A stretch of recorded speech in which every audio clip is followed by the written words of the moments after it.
ओम शांति।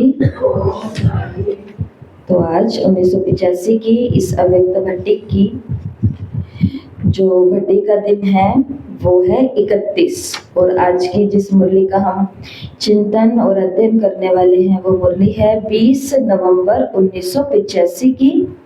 मुरली की हेडिंग है ब्राह्मणों का संगम युगी न्यारा प्यारा श्रेष्ठ संसार। तो आज की मुरली का जैसा टाइटल है प्यारा श्रेष्ठ संसार।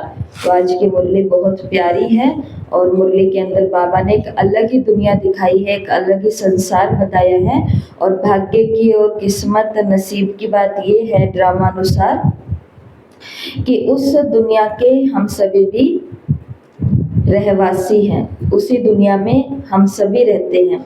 इस मुरली के अंदर 21 बातें बताई गई है इस नए संसार की। तो सबसे पहले हमको ये पता होना चाहिए कि संसार कहा किसे जाता है। बताओ कुसुम बहन, संसार किसे कहा जाता है? संसार किसे कहा जाता है? संसार को कहा जाता है राजवन। जैसे ये मतलब आत्माएं शरीर लेकर यहाँ रहती है, जितनी भी आत्माएं यहाँ रह रही है शरीर लेकर, वो सारी दुनिया ही है। वो सारी दुनिया ही है। और संसार किसे कहते हैं कैलाश में? जहाँ अलौकिक संसार को नहीं, संसार किसको कहते हैं? मेरा कनेक्शन है, मैं जहाँ हूँ वैसे कनेक्टेड जो है वो मेरा संसार है। वो मेरा संसार है। ठीक है। इंदिरा बहन, संसार किसे कहते हैं? सारी दुनिया संसार है। दुनिया किसे कहते हैं ये बताओ? भाई अपना संसार ही है, अपना परिवार, अपने संबंधी, अपना जो है। राजकुमार भाई जी, संसार किसे कहते हैं?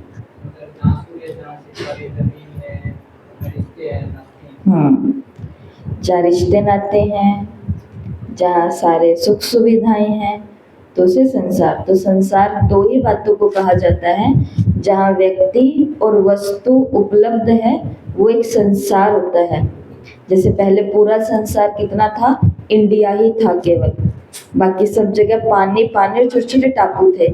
फिर बाद में धीरे धीरे कोई बाहर घूमता पिकनिक मनाने के लिए गए, कोई देवता वहीं पर ही रह गए, तो वहाँ पर फिर धीरे धीरे वो नया संसार जहाँ पर लोग इकट्ठे होने शुरू हो जाते हैं, कारोबार चलने शुरू हो जाते हैं, दिनचर्या बन जाती है, रूटीन बन जाता है, सबके आपस में व्यवहार से कारोबार शुरू होते हैं, जैसे अपन जिस एरिया उसे कहते हैं संसार। अब वहाँ कपड़े की दुकान है, खाने पीने की है, किराने की है, जो वो अपना ये संसार है।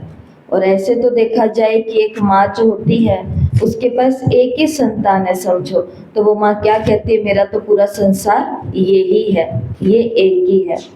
तो ऐसे ही आज की मुरली के अंदर एक बहुत प्यारे और न्यारे संसार की बात हो रही है और इस संसार का नाम है संगम युगी। ब्राह्मणों का संगम युगी न्यारा प्यारा अलौकिक सुंदर संसार। तो ऐसी 21 बातें सुनेंगे हम इस संसार के बारे में कि इस संसार में क्या क्या है।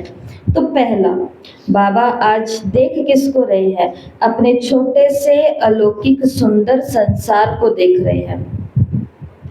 तो पहला इसकी विशेषता है कि ये संसार कैसा है? अलौकिक सुंदर संसार है, अलौकिक, लोक में रहते हुए भी अलौकिक है, इस दुनिया के जैसा नहीं है, अलौकिक।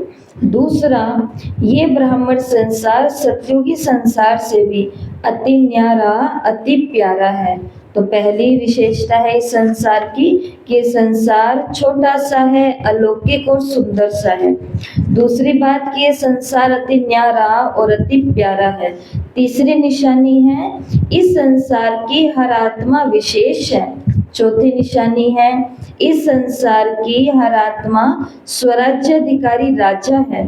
अगली निशानी है हर आत्मा, अगली विशेषता है हर आत्मा समृद्धि की तिलकधारी अविनाशी, तिलकधारी स्वराज्य तिलकधारी परमात्म दिल तख्त नशीन है।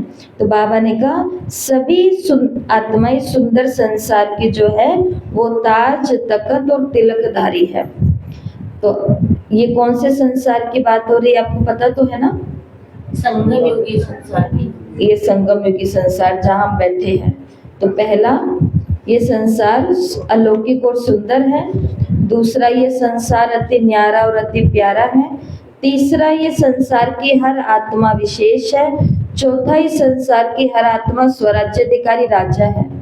हर एक यहाँ पर क्या है, अपने स्वराज्य का राजा बनता है। पांचवी निशानी क्या है कि इस संसार की हर आत्मा ताज, तिलक और तख्त नशीन है। पांचवा और छठा, इस संसार की हर ब्राह्मण आत्मा का एक बाप। सातवां, एक ही परिवार है। आठवां, भाषा भी एक ही है। नौवां, नॉलेज भी एक ही है। 10वां, लक्ष्य भी सभी का एक है। 11वां, वृत्ति भी सबकी एक जैसी है। 12वां, दृष्टि भी। और 13वां, धर्म भी एक है। और 14वां, एक ही ईश्वरीय कर्म है। इस संसार में रहने वाले लोगों की भाषा भी एक जैसी है। एक माता जी आए और वो आकर के बोलते कि हमारी मम्मी उधर रहती हैं, कहते कि वो भी यही वाला ज्ञान सुनाते हैं।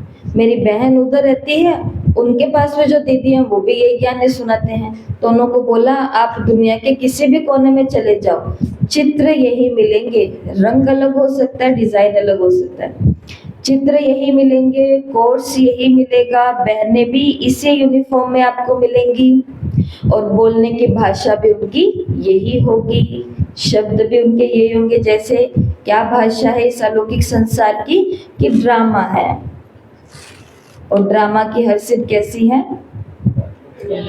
कल्याणकारी है। सच में ड्रामा की हर सिद्ध कल्याणकारी है। हमारा क्या विचार है इस विषय पर? ड्रामा अच्छा बना हुआ है, अच्छा है, उसमें हमारा भला है, हमारा कल्याण समाया हुआ है 100%। Very good. तो एक बारी अकबर और बिरबल दोनों पक्के सहयोगी थे, एकदम साथ साथ रहते थे राज्य के अंदर। तो अकबर और बिरबल दोनों फ्रूट्स काट रहे थे। तो फल काटते काटते बिरबल के द्वारा थोड़ा सा चाकू उसके हाथ पर लग गया, अकबर के।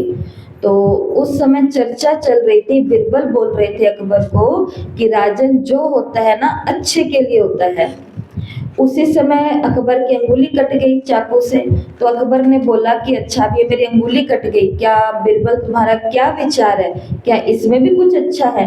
बिरबल बोलता है राजा मैं तो यही बोलूंगा कि जो होता है वो अच्छे के लिए होता है। तो अकबर को अच्छा नहीं लगता ये सुन के कि मेरी अंगुली कट गई और ये बोल रहा है, खून बह रहा है, दर्द हो रहा है, और ये कह रहा है कि जो हो रहा है वो अच्छे के लिए हो रहा है। वो उसे कारागार में डाल देता है, जेल के पीछे कर देता है। तो फिर अकबर बिरबल से पूछता है कि अब तुम्हारा क्या विचार है, तुम्हें मैंने काल कोठरी में बंद कर दिया, अब बताओ तुम्हारा क्या विचार इस बात के ऊपर? वो कहता है राजा मैं तो अभी भी यही कहता हूँ कि जो होता है वो अच्छे के लिए होता है। फिर उसको इरिटेट हो जाता है, तो अकबर चिड़चिड़ा होकर के शिकार पर चला जाता है। हमेशा तो उसके साथ साथी है, तो बिरबल ही साथ साथ रहता है परछाई की तरह। लेकिन अभी तो बिरबल को अंदर बंद करके वो गुस्से में चला गया शिकार करने के लिए अकेला। वहां पर कबीले वाले लोग आ गए और कबीले वाले लोगों ने इसको निहत्था देखा या फिर इसको अकेला देखा अकबर को। तो अकबर को ले लिया और लेकर के कहते अब हमें तो आज बलि चढ़ानी थी, बढ़िया है एक मिल गया हमको।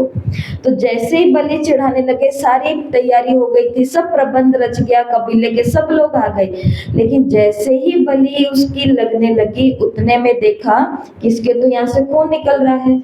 और बलि चढ़ाने का नियम होता था कबीले वालों का कि जिसका पहले से कोई भी कट लगा हुआ होगा तो उसकी बलि नहीं चढ़ेगी, वो खंडित हो गया मतलब इसकी बलि नहीं चढ़ेगी, तो उसको बलि के ऊपर से उतार देते उस स्थान से और इसको वापस भेज देते। अकबर भागता भागता बिरबल के पास जाता है और बिरबल को बोलता है कि भाई तुम्हारी बात तो बिल्कुल सही है कि जो होता है अच्छे के लिए होता है। मेरी अंगुली कटी तो मेरी बलि चढ़ते चढ़ते बच गया मैं, नहीं तो आज तो मेरा ओम शांति हो जाता। तो फिर बाद में मजा तो लेने दो।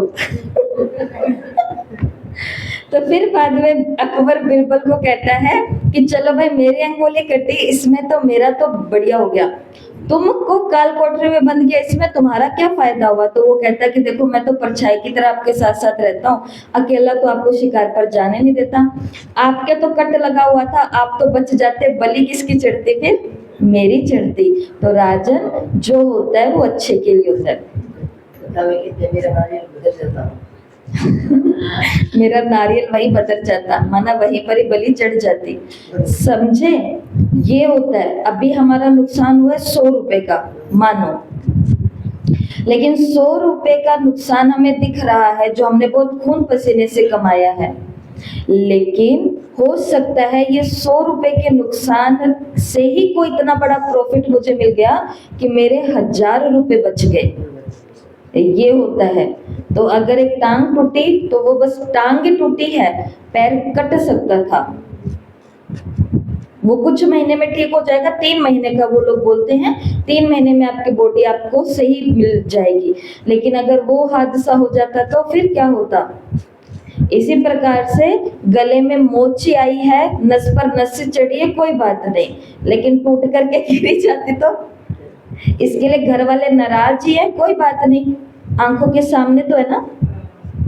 और किसी दिन इनका भी, हमारा किसी का भी कुछ हो जाए तो फिर कहाँ हम जाएंगे और किसको हम क्या कहेंगे? तो मुंह फूला ही हुआ है ना, पिचका तो नहीं हुआ, फूला रहने दो। बात ही नहीं हो रही, अच्छा है बाबा वैसे कहते हैं मौन की दुनिया में जाना है, निर्वाण में जाना है, और अपन को क्या चाहिए? तो लेकिन ये समझने के लिए कौन सी बुद्धि चाहिए?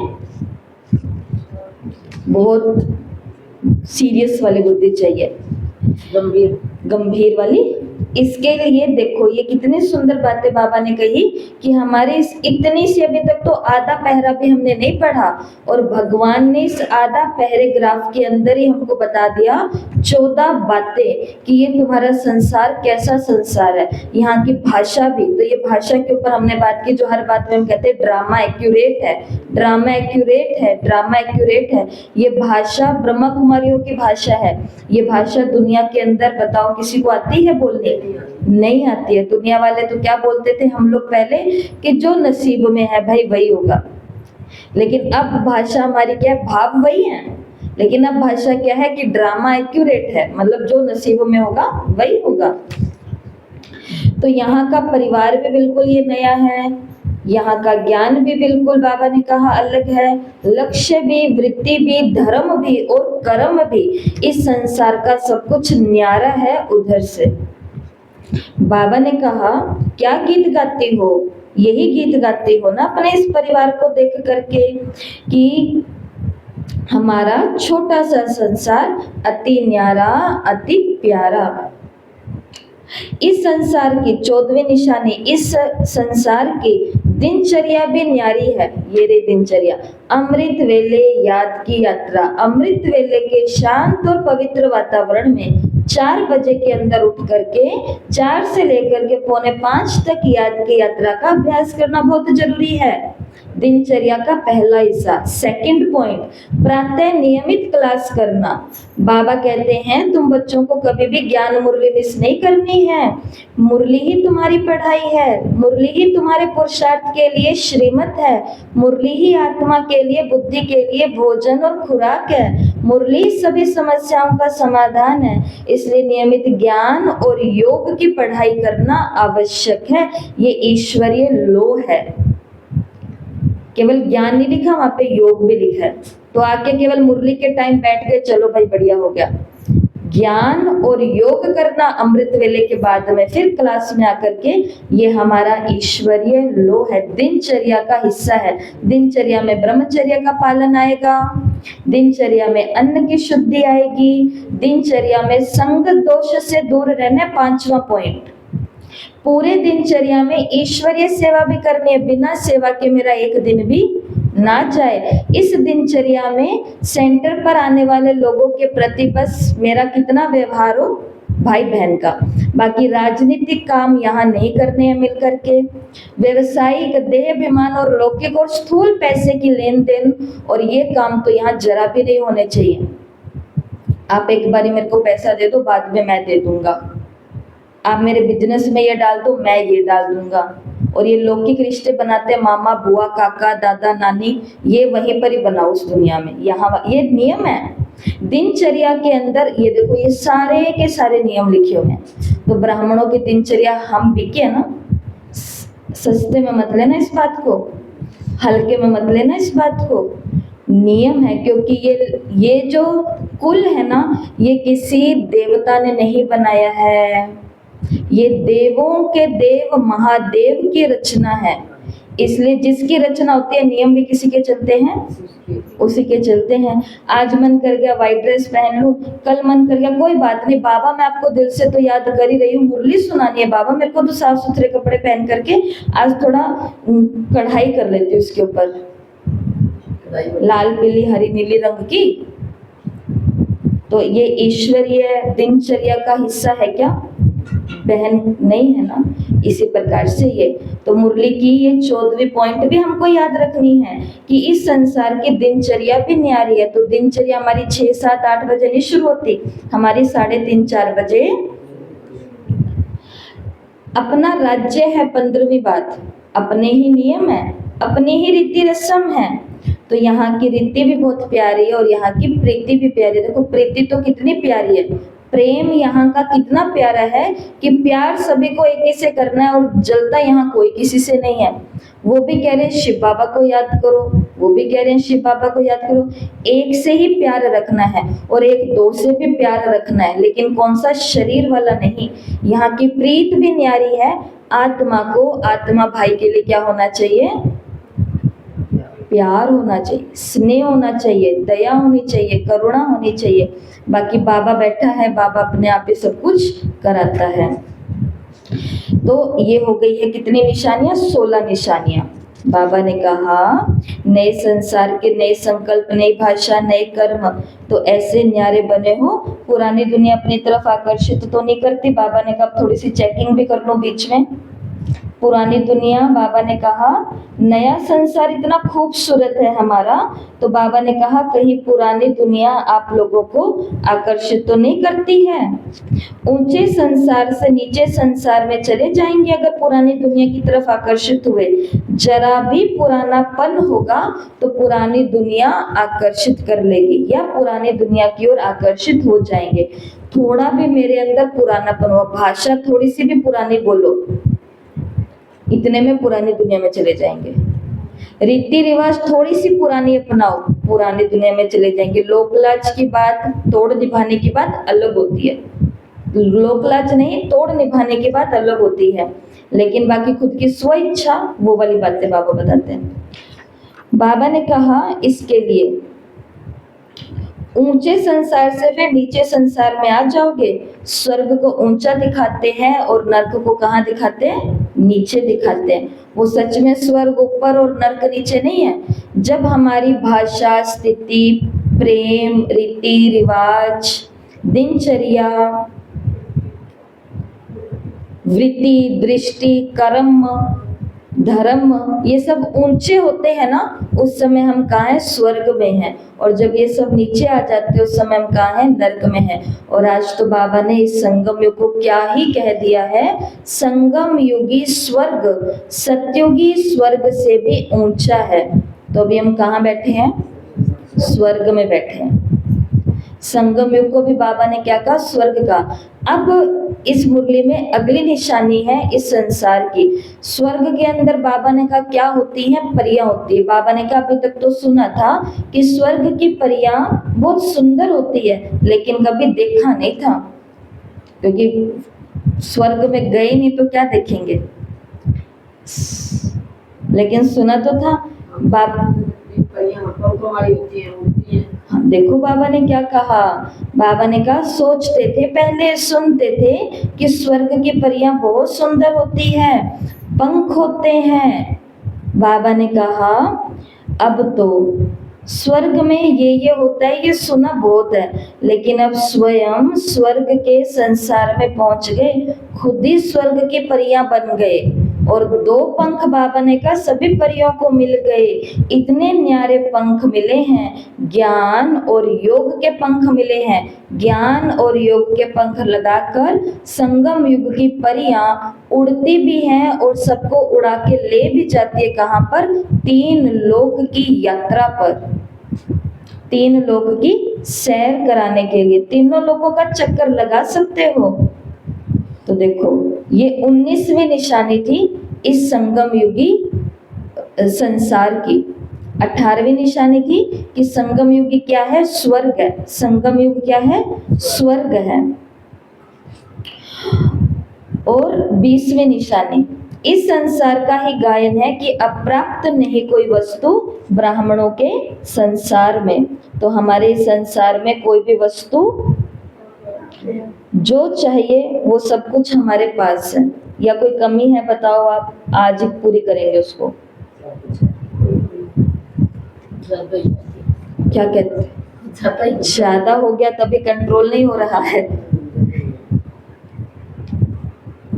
अभी तो दुनिया में दुख देखेंगे ना, दुनिया में दुख सुनेंगे तो हमको अकल आएगी कि हमको भगवान ने, शिव बाबा ने कितना कुछ दिया है। अभी तो ज्यादा मिल गए हैं हमको, अच्छा तो शांति मिल गई ना, तो और ही ज्यादा शांति चाहिए। पवित्रता मिल गई, सुख मिल गया, आनंद मिल गया, तो और ही ज्यादा घमंड और अहंकार और ना जाने कितना कुछ आ जाता है।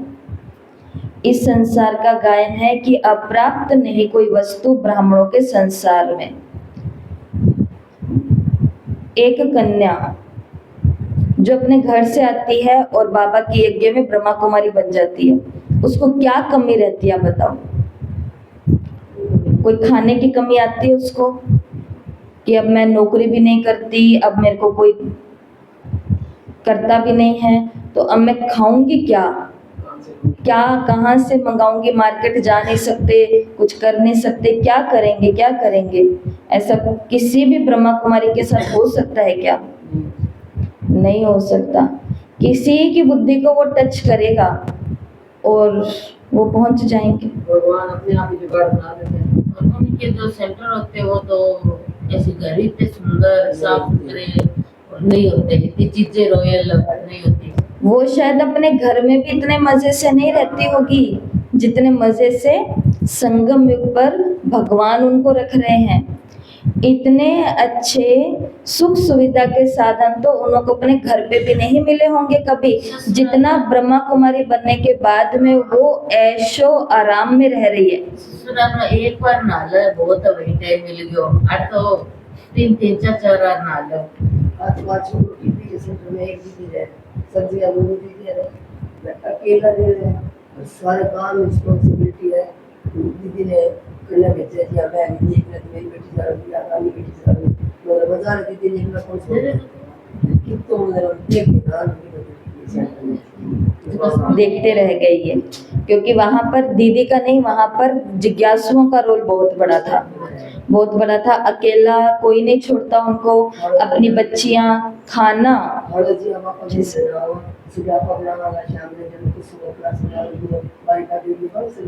सब चीज, तो कोई भी कमी नहीं है इन परियों को, संगम युगी को।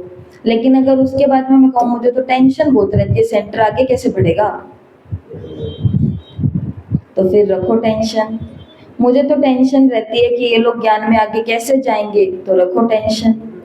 तो भगवान तो कहता है अप्राप्त नहीं कोई वस्तु ब्राह्मणों के इस संसार में। तो अगर हम इस संसार के बन गए हैं तो हमें किसी भी प्रकार की कोई वस्तु की कमी नहीं रहेगी। अच्छा परिवार मिलेगा, अच्छे सहयोगी मिलेंगे, अच्छी चीजें मिलेंगी, अच्छे से अच्छा ही है। तभी तो लोग कहते नहीं है कि ब्रह्मा कुमारियों के तो अपने ठाट है, तो वो ऐसे ही अलग ही दुनिया है, तो वो ऐसे ही नहीं है। क्योंकि मुरली के अंदर बाबा ने सेवाधारी टीचर्स के लिए बोला है कि त्याग है, तपस्या है तो है, ऐसा कोई भी किसी के लिए। अभी संसार के अंदर एक झूला भी लगा हुआ है। इस संसार का गायन है कि सदा सभी झूलों में झूलते रहो। संसार में आपको यही पता है ना, वस्तु और व्यक्ति होते हैं, वैभव, व्यक्ति और वस्तुएं होती हैं। तो इस संसार के अंदर भी वस्तु है, और वो कौन सी चीज है? झूला। बाबा ने कहा कभी अतीन्द्रिय सुख के झूले में झूलते, कभी खुशी के झूले में झूलते, कभी शांति के झूले में झूलते, कभी ज्ञान के झूले में झूलते, और कभी तो परमात्म गोदी के झूले में झूलते। परमात्म गोदी कौन सी होती है? याद में लवलीन अवस्था। जब हम निरंतर योग करते हैं ना, तो एक ऐसी पॉइंट आ जाती है जहां पर आत्मा सिर्फ बाबा के याद के अंदर समा जाती है, लीन हो जाती है। तो बाबा ने कहा ये झूला है। तो ऐसे कितनी निशानियां हो गई है? 21। ये मुरली हमको याद रहनी चाहिए पूरी, क्योंकि हमें ये ज्ञान पता है। बाबा ने कहा है इस एक जन्म तुम मुझ पर बलिहारी जाओ, 21 जन्म मैं तुझ पर बलिहारी जाऊंगा। एक जन्म तुम अच्छे से पुरुषार्थ करो, 21 जन्म तुम्हें इस पुरुषार्थ की प्रारब्ध मिलेगी। तो 21 जन्म की प्राप्ति होती है ना संगम युग पर। तो याद रखना कि संगम युग जो ये नया छोटा अलौकिक संसार है, इस संसार की कितनी विशेषताएं हैं? 21 विशेषताएं हैं इस मुरली के अंदर। तो ये कल आपको 21 की 21 सारी याद होनी चाहिए ऐसे अंगुली पर। बड़ा काम नहीं है ये, बहुत आसान काम है ये बहुत आसान काम है। अगर पूरा दिन में 4-5 बारी भी अपने आप से पूछ लिया ना, अच्छे से इनको लिख लिया, अच्छे से इनको रख लिया। और आज की तो साकार मुरली का होमवर्क भी यही है, मुरली के पॉइंट्स को नोट करके उन्हें रिवाइज करो, औरों को सुनाओ। आज की साकार मुरली में ये बाबा ने कहा है ना, तो फिर वो करने का समय आज ही है। अभी मुरली के आगे बाबा ने कहा तो सभी को ये संसार पसंद है, बहुत पसंद है, प्यारी है भी। प्यारा लगता है? ऐसा तो नहीं लगता कहाँ करके अटक गए, नहीं लगता, प्यारा लगता है। तो कभी एक पांव उस संसार में, एक पांव इस संसार में तो नहीं रखते। वो ये अलग टॉपिक है, ये अलग टॉपिक है। नहीं, कलयुग में पैर रखने का मतलब है गुस्से में पैर रखना, अशांति में पैर रखना, चिड़चिड़ेपन में पैर रखना, चुगली में पैर रखना, विकार में पैर रखना, शिकायतों में पैर रखना। वो जो 2 दिन पहले बाबा ने मुरली में बोला, आधा सफेद और आधा काला, आलस में पैर। दुनिया के साथ निभाने के लिए तो भगवान ने कभी मना किया ही नहीं। ब्रह्मा कुमारियों से सीखो, ये निभाती जा रही हैं, बनाती जा रही हैं, व्यवहार करती जा रही हैं। अभी हमको किसी को भोग देना था, तो सोचा कि वो इतने समय से पहुंच नहीं रहे हैं, आ नहीं पा रहे, तो चलो भाई रास्ते में जाते जाते उनको भोग पकड़ा देंगे। उनको फोन किया तो पता चला कि वो तो यहाँ पर है ही नहीं, तो सोचा चलो भाई ड्रामा, संगम युग की भाषा ड्रामा। तो फिर बाद में जब थोड़ा आगे निकले तो कोई 2 लेडीज जा रहे थे मुंह ढक करके, और मेरे को टाटा किया ऐसे करके। तो अब उनको थोड़ी ना पहचानेंगे कौन है। अब एक तो सबकी शक्लें भी एक जैसी, ड्रेस एक जैसी, तो कुछ नहीं पता चलता। लेकिन उन्होंने ऐसे किया तो फिर मैंने थोड़ा सा साधन को रोका। तो मैंने पास आए तो मैंने कहा हाँ ओम शांति, कैसे हुई है? वो खुश रहो। जाने लगे। जैसे वो क्रॉस हुए तो उतने में बाबा ने याद कराया भोग है, भोग पड़ा है, जो किसी के नाम का था लेकिन वो तो थे नहीं। तो वो इनको पकड़ाए, और देखो वो क्या कहते, वो कहते कि हम हमेशा दूसरी गली से जाते हैं, आज तक इतने सालों का नियम है हमारा, क्योंकि वो कोई काम करने जा रहे थे। इस गली से हमारा कोई वास्ता ही नहीं है, लेकिन आज पता नहीं हम दोनों बहनें इस गली से क्यों आ गई। निभा रही है ना ब्रह्मा कुमारियां भी, नहीं तो जो सामने आ गया ये लो जी भोग खाओ। क्यों भोग आगे के लिए भी बचा करके रखें? क्यों फिर दूसरे की चिंता करें कि भाई वो आए दोनों को कुछ खिलाएं तो कुछ करें? तो नहीं, तो निभाना तो है जो इन्होंने बोला, लेकिन निभाने के चक्कर में विकारों के रास्ते पर नहीं लटक जाना। लालच, स्वार्थ, आलस और बुराई, ये तो नहीं हो सकता है ना। तो निभाया तो वैसे भी जा सकता है। बाबा ने कहा एक पांव उस संसार में, एक पांव इस संसार में तो नहीं रखते। 63 जन्म उस संसार को देख लिया, क्या अनुभव किया? उस संसार में जाकर के क्या अनुभव किया? आपने तो इतने साल रहे हो ना उस साल जन्म में, तो बाबा ने कहा क्या अनुभव, क्या मिला? कुछ मिला या गवाया? गवाया। अब सुनो, बाबा ने कहा क्या क्या गवा दिया? तन भी गवाया,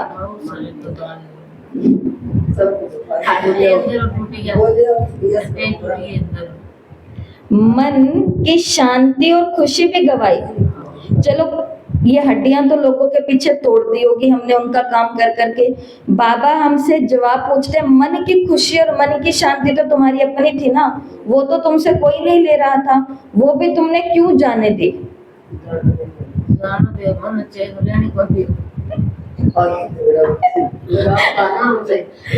मतलब देखो, हम आत्मा इतनी पक्की हैं कि हमारा तो कोई दोष नहीं है।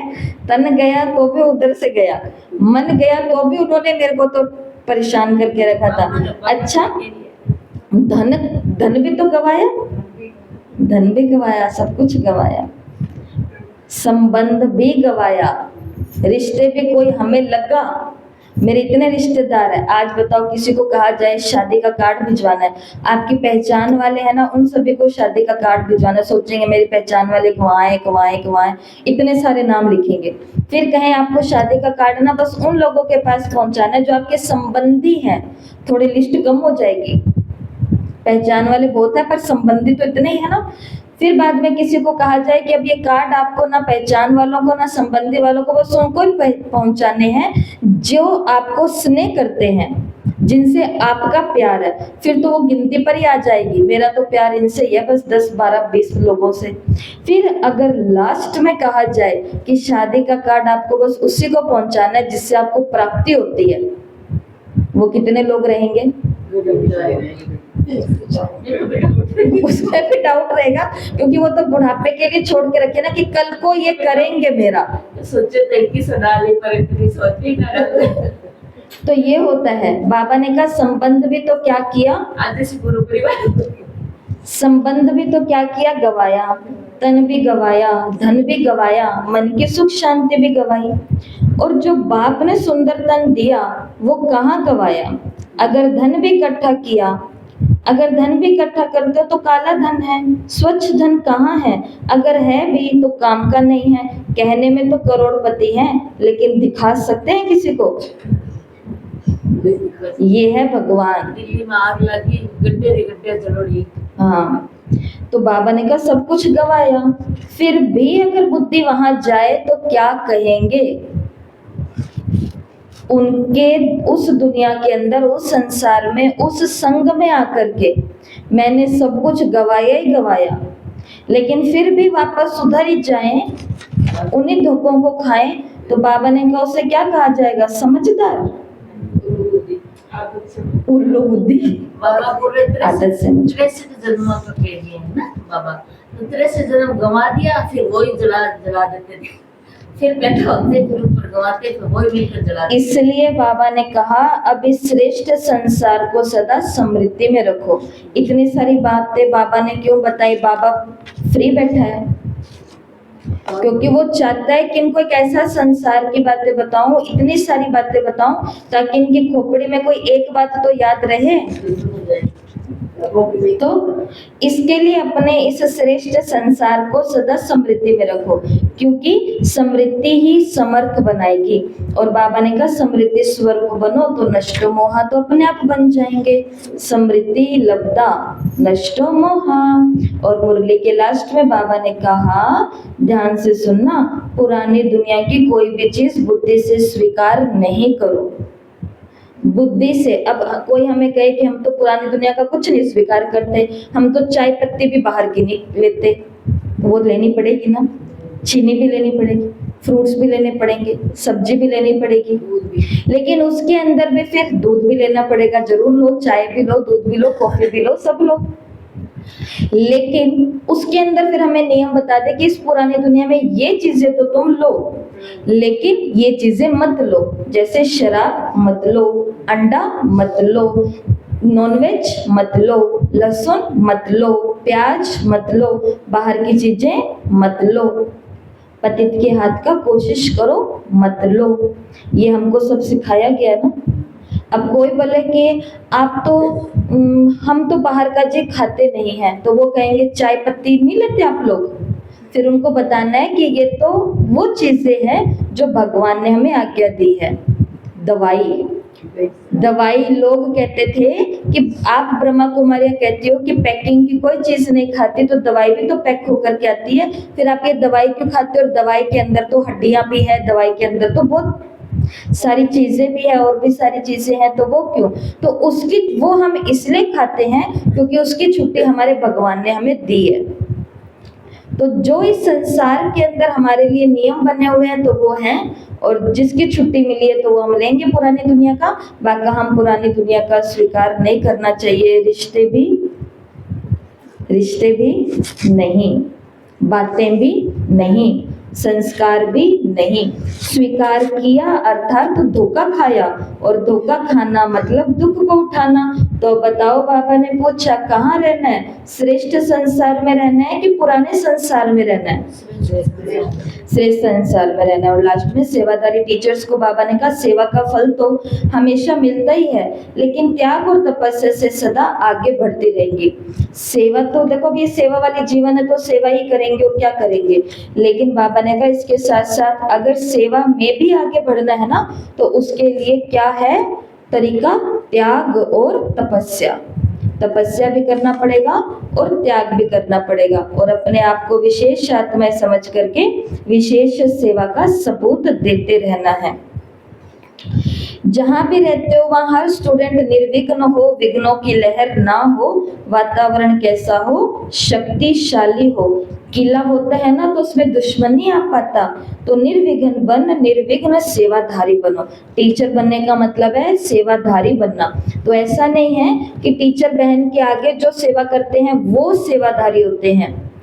कभी भी ये नहीं सोचना कि ये तो दीदी है और हम सेवाधारी हैं, नहीं।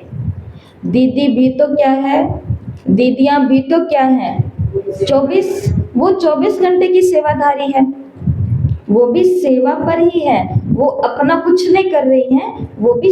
हम भी वहां जा करके 1 घंटा सेवा करते हैं, 2 घंटा सेवा करते हैं, चलो 4 घंटा सेवा करते हैं, मधुबन में 5 दिन सेवा करते हैं, मधुबन में 10 दिन सेवा करते हैं। लेकिन जो इस जीवन में आ गई वो तो सपने में भी क्या कर रही है? किसी ना किसी की सेवा कर रही है। उसका चलना, उठना, बैठना, सब कुछ तो क्या होता है? सेवा। तो वो तो 24 घंटे 7 दिन की सेवाधारी है। तो किसी को भी ये नहीं लगना चाहिए कि हम ये हैं और वो ये हैं। यहाँ पर सब भगवान के बच्चे हैं और सब सेवाधारी बच्चे हैं। मैं सेंटर पर थी ना, तो वहां पर क्या बताया, भटिंडा के अंदर किसी सुनाया था ना आपको कि किसी ने सेवा करी, लोगों ने, भाई बहनों ने, और सेवा करने के बाद लास्ट में जैसे कोई ना कोई तो अलग अलग बुद्धि के होते हैं ना, तो किसी ने ऐसे ही बोल दिया, बाकी किसी को संकल्प नहीं था, पर किसी ने ऐसे ही बोल दिया होगा कि देखो हमने इतनी सेवा की और दीदियों ने हमसे पानी भी नहीं पूछा। जब बड़े दीदी के पास ये बात पहुंची तो बड़े दीदी ने फिर ये बात बोली पूरी क्लास के अंदर, 100-150 लोगों के अंदर ये बात बोली कि देखो, हंसते हंसते बोली, अच्छी लगी मेरे को भी बहुत ये बात। दीदी ने बोला कि देखो आप लोग 1 घंटे सेवा करते हो और फिर आपस में बात करने लग जाते हो कि दीदी ने तो हमसे पानी भी नहीं पूछा। दीदियां तो 24 घंटे सेवा करती हैं, आप उनसे पूछते हो पानी, आप दीदियों से पूछते हो चाय। सब चुप हो गए, हम भी चुप हो गए, सब चुप हो गए। हम 5-6 छोटी दीदियां बहनें बैठी थी, सब चुप हो गए। तो ये कितनी बड़ी बात है।